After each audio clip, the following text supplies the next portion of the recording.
это да. Ура, мечта сбылась.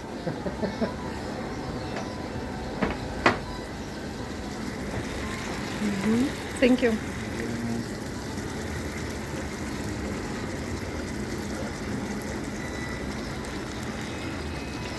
Такая красота.